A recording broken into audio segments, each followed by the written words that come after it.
Shalom sahabat Lexio Divina yang dikasihi Tuhan Yesus Kristus. Seri kita di dalam bulan Desember ini akan mempersiapkan kita di dalam Advent, yaitu yang artinya menantikan, mempersiapkan kedatangan. Tema kita akan kita beri judul Menantikan Penggenapan. Episode yang pertama ini akan kita berbicara tentang persiapkanlah jalan. Lukas pasal yang pertama, ayat yang ke-16 dan 17, ia akan membuat banyak orang Israel berbalik kepada Tuhan Allah mereka. Dan ia akan berjalan mendahului Tuhan dalam roh dan kuasa Elia, untuk membuat hati bapa-bapa berbalik kepada anak-anaknya, dan hati orang-orang durhaka kepada pikiran orang-orang benar, dan dengan demikian menyiapkan bagi Tuhan suatu umat yang layak baginya. Ini adalah perkataan malaikat Allah kepada Zakaria yang menjadi orang tua Yohanes Pembaptis. Pada waktu dia melayani dan giliran dia masuk ke dalam bait suci untuk melayani, dan di situ dia terkejut karena sudah 400 tahun lamanya bangsa Israel tidak pernah mendengar adanya suara Tuhan, lawatan kunjungan malaikat Allah dan memberikan pesan, sementara mereka sedang menantikan kedatangan Mesias. Bayangkan kalau penantian itu 400 tahun lamanya. Kita saja baru 9 bulan menantikan situasi pandemik ini. Sudah rasanya kita sudah tidak tahan. Bagaimana dengan 400 tahun? Dan Zakaria kaget sampai dia tidak percaya. Dan akhirnya Tuhan harus membuat dia bisu sampai akhirnya anaknya lahir. Di sini kita melihat bagaimana kehadiran Yohanes Pembaptis. Kedatangan Yohanes Pembaptis akan seperti Advent bagi Natal. Jadi Yohanes Pembaptis itu mendahului Kristus untuk membuat jalan kepada Kristus. Hari ini jangan izinkan diri kita ditemukan tidak siap pada waktu kita masuk di dalam Natal ini. Persiapan rohani kita selama bulan Desember ini, saya percaya akan menjadi dampak yang besar untuk kita masuk ke dalam 2021. Saya percaya 1 bulan ini akan menjadi satu waktu yang begitu penting dan genting untuk setiap orang percaya masuk di dalam 2021 dengan sebuah keyakinan dan dampak rohani yang besar dan dalam. Menyiapkan bagi Tuhan suatu umat yang layak baginya. Itu adalah perintah dan panggilan Allah kepada Yohanes Pembaptis. Dan hari ini, hal yang sama, kita sedang dipersiapkan oleh Tuhan untuk nantinya juga kita akan menantikan kedatangan Yesus Kristus yang kedua kalinya. Dan hari ini, bagaimana kita mempersiapkan diri kita secara rohani selama 1 bulan ke depan? Pertama, renungkanlah akan kenyataan bahwa kita sangat memerlukan juru selamat. Christmas is an indictment before it becomes delight. Natal itu didahului dengan sebuah tuduhan, dakwaan sebelum dia menjadi sebuah sukacita. Natal akan menjadi seperti persiapan kepada hati kita, seberapakah kita ini memerlukan Tuhan. Karena saya percaya kalau kita nggak desperate, maka pertolongan itu belum akan kita lihat. Mujizat itu seringkali pada waktu kita sudah di ujung tanduk, baru kita lihat ada mujizat. Saya belajar sepanjang perjanjian lama sampai perjanjian baru, bahwa ketika krisis kita sudah mencapai puncak, di situ pasti Tuhan akan datang. Dan sekarang pertanyaannya kepada kita, apakah menurut Anda, sahabat Lexio Divina, krisis yang Anda hadapi pribadi atau keluarga sudah mencapai puncak atau belum? Bila iya, jangan khawatir. Pertolongan Tuhan akan datang. Tetapi bila kita rasa, ya udah, tapi masih bisa lah, masih oke, maka bersabar. Karena Tuhan akan datang pada waktunya. Advent ini akan menolong kita merenungkan kesungguhan hati kita akan juru selamat. Apakah kita memerlukan Kristus seperti kita memerlukan ventilator O2 bagi para pasien COVID yang sedang kritis? Atau kita jadikan Kristus semata-mata ban serep. Kalau perlu ya kita teriak sama Tuhan. Kalau enggak ya sudah, bye-bye. See you in the next problem.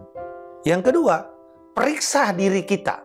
Self-examination. Dengan adanya pandemi ini sudah mulai terbiasa melakukan segala sesuatu itu dengan sendiri, ya. Do it yourself. Kita bisa cek tensi darah, gula darah, kita bisa cek saturasi oksigen kita. Semua alat-alat tersedia untuk self-examination dalam kapasitas tertentu. Dan hal yang sama sebenarnya, momen Advent ini harus kita jadikan sebagai momen pemeriksaan diri. Self-examination for our spiritual condition. Firman Tuhan berkata di dalam Mazmur 139, "Selidikilah aku, ya Allah, dan kenallah hatiku. Ujilah aku, dan kenallah pikiran-pikiranku. Lihatlah, apakah jalanku serong, dan tuntunlah aku di jalan yang kekal." Pemazmur berseru, "Tuhan selidiki aku. Lihat hatiku. Tuhan lihat pikiranku. Lihat paradigmaku." Kita tahu ada satu penggalan lagu Natal yang sangat dinyanyikan oleh banyak orang, Joy to the World. Ada satu penggalan yang hari ini kita perlu ingat. Let every heart prepare him room. Biarkan setiap hati mempersiapkan ruang kamar bagi Yesus datang. Dan kita tahu bahwa kalau kita sedang preparing our room, menyiapkan hidup kita, kita pastikan semua bersih. Kalau orang Yahudi setiap kali ada masuk perayaan-perayaan agama, mereka memastikan rumah mereka bersih, dapur mereka bersih, utensilnya, alat-alat makan diganti. Kenapa? Itu satu gambaran bahwa bukan hanya diri mereka saja, bahkan termasuk hal-hal yang ada di sekitar mereka harus dicek.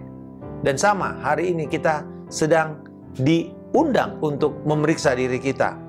Sudah bersihkah bait hidup kita ini? Bagaimana dengan pikiran, paradigma, sikap kita kepada situasi atau persoalan yang sedang kita hadapi? Apakah kita melihat dengan kacamata ilahi? Dan yang ketiga, kita perlu mengantisipasi ekspektasi dan bergairah yang berpusat pada Kristus. Apa ekspektasi kita sepanjang bulan ini terhadap Natal? Apa kita bilang, aduh Natal hari ini betul-betul nggak ada apa-apanya, kita nggak bisa ketemu, masa Natal cuma di Zoom? Mungkin kita berpikir seperti itu. Tetapi lebih daripada sekedar pertemuan-pertemuan ibadah-ibadah Natal, apa ekspektasi kita terhadap Natal di dalam 2020? Bagi sahabat yang memiliki anak-anak yang masih kecil-kecil, ini adalah sebuah perjuangan bagaimana kita menyajikan Kristus yang datang ke dunia ini, yang menjadi manusia, dengan sesuatu yang membuat mereka bisa excited untuk melihat, aduh ini kedatangan Raja ini begitu menarik, begitu luar biasa. Masih ingat para sahabat ketika kita masih kecil-kecil, Natal itu ditunggu-tunggu. Tetapi persoalannya, apakah anak-anak akan menunggu hadiah semata-mata atau mereka menunggu pemberian Allah yang terbesar, yaitu Kristus dalam hidup mereka? Saya masih ingat waktu anak saya masih kecil, saya putar otak betul-betul bagaimana caranya supaya dia bisa punya imajinasi yang baik, yang benar tentang Kristus. Sehingga saya bersyukur setelah dia 19 tahun. Buat dia Natal itu adalah momen yang begitu indah, keluarga berkumpul, dan bahkan dia bilang, jangan pergi sebelum tanggal 25. Kenapa? Karena buat dia itu tahu bahwa itu kita merayakan Kristus sebagai pusat Natal. Bangun semangat, kehausan pada diri kita, pada diri anak-anak kita akan Kristus. Bangun jiwa kita yang sungguh menginginkan akan Allah. Dan yang keempat, yang terakhir, renungkan dan bahkan hafal firman Allah. Porsi firman Tuhan yang lebih banyak. Yeremia 23:29. Firman Tuhan berkata, "Bukankah firmanku seperti api? Demikianlah firman Tuhan. Dan seperti palu yang menghancurkan bukit batu." Saya percaya bahwa firman Tuhan ini menghangatkan jiwa kita seperti api yang menghangatkan kondisi keadaan yang sekarang ini semakin melempem.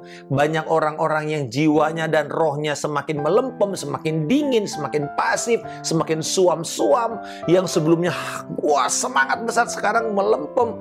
Dan cara yang terbaik adalah izinkan firman yang adalah api itu, saudara, untuk mengobarkan, memberikan semangat, dan kemudian juga menghangatkan jiwa kita yang oleh karena keadaan bisa jadi beku, bisa jadi dingin, bisa jadi pasif, bahkan hampir mati.